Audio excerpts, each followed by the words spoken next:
Okay guys, તો એના પછીના દાખલા તરફ આપણે આગળ વધીએ તો એ દાખલો જે છે એ છે તમારી પાસે કંઈક આવો કોપરના બે અલગ ગોળાઓ એ અને બીના કેન્દ્રો વચ્ચેનું અંતર આપી દીધું છે 50 સેન્ટીમીટર ને બંને પરનો વિદ્યુત ભાર તમને આપી દેવામાં આવ્યો છે. મતલબ QA અને QB પરનો વિદ્યુત ભાર સમાન છે અને બંને વચ્ચેનું અંતર R જે છે એ 50 સેન્ટીમીટર આપી દીધેલું છે. તો તમને પૂછવામાં આવ્યું છે કે બંને વચ્ચે કેટલું બળ લાગશે પૂછ્યું છે.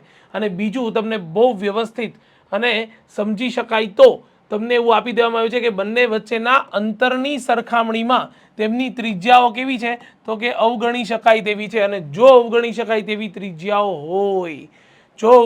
તેવી ત્રિજ્યાઓ હોય ભાઈ, બરાબર છે, તો સિમ્પલ છે, બંને વિદ્યુતભારોને બિંદુવત વિદ્યુતભાર તરીકે લેવા. બંને વિદ્યુતભારોને શેના તરીકે લેવા? બિંદુવત વિદ્યુતભાર તરીકે લેવા. જો બિંદુવત વિદ્યુતભાર તરીકે તમે એને કન્સિડર કરો છો તો બસ સિમ્પલ છે, કુલમના નિયમનો સીધો ઉપયોગ કરી શકાય. હા કે ના? કુલમના નિયમનો કેવો ઉપયોગ કરી શકાય? સીધો ઉપયોગ કરી શકાય.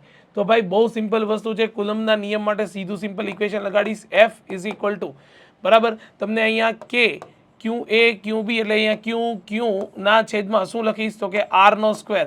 અને સિમ્પલ છે, R એટલે મારે લખવાનું છે 0.5 મીટર. હવે અહીંયા સિમ્પલ K ની કિંમત કેટલી આવશે? 9 ગુણ્યા 10⁹ એને ગુણ્યા Q એટલે શું? સિમ્પલ લખીશ 6.5 ગુણ્યા 10⁻⁷ કુલમ્બનો વર્ગ લખી નાખીશ, બરાબર, ના છેદમાં 0.5 નો વર્ગ લખી નાખીશ. ચલો ક્લિયર છે આટલી વસ્તુ, બરાબર. આને સિમ્પલ હું શું લખી શકીશ? K Q square by R square, આવું સીધું લખી શકીશ. ચલો ડન. તો આને સાદુરૂપ આપતા તમને જે છે એ જવાબ મળવાનો છે 15.21 ગુણ્યા 10⁻3, 15.21 ગુણ્યા 10⁻3 ન્યૂટન. અને સિમ્પલ હજી આને આ રીતે લખું તો 1.52 ઇન્ટુ 10 ટુ પાવર શું આવશે? -2 ન્યૂટન જેટલું બળ લાગશે. ચલો ક્લિયર છે આટલી વસ્તુ?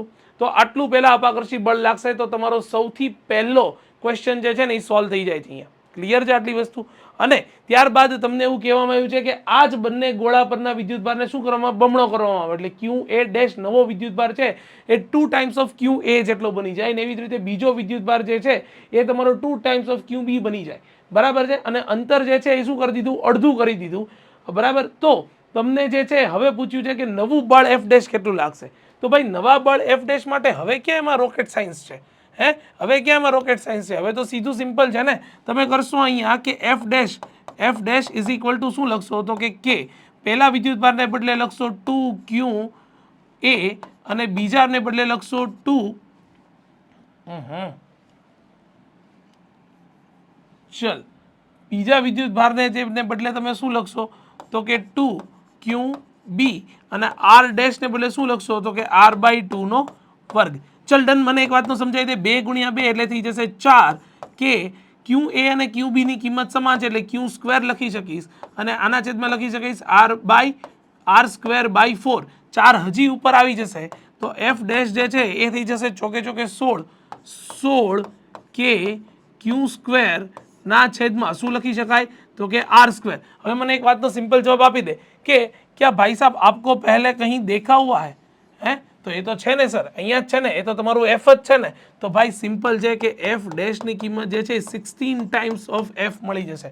અને આનું સાદુરૂપ આપીને તમે જવાબ આપશો, બરાબર, તો એ જવાબ જે છે એ આવવાનો છે તમારી પાસે 0.24 ન્યૂટન જવાબ આવી જશે. ફાઇનલ આન્સર આવી જશે 0.24 newton. Calculation with your self, બરાબર, એટલું તમે જાતે કરજો, બરાબર. બાકી સીધો સિમ્પલ તમારી સામે જવાબ છે. 10 ટુ પાવર એડજસ્ટ કરવાની થાય તો એ જોઈ લેજો ગાઈસ. ચલો ડન. તો આ મારું કામ છે તમને કોન્સેપ્ટ બહુ ઇઝી ફોર્મની અંદર અને ઓછામાં ઓછા સમય બગડે એ રીતે સમજાવવાનું, જે હું કરી રહ્યો છું, બરાબર. તો મને એવું લાગે છે કે અહીંયા આ રીતે ભણાવવાથી તમારા કોન્સેપ્ટ એકદમ ફટાફટ ક્લિયર થઈ જશે.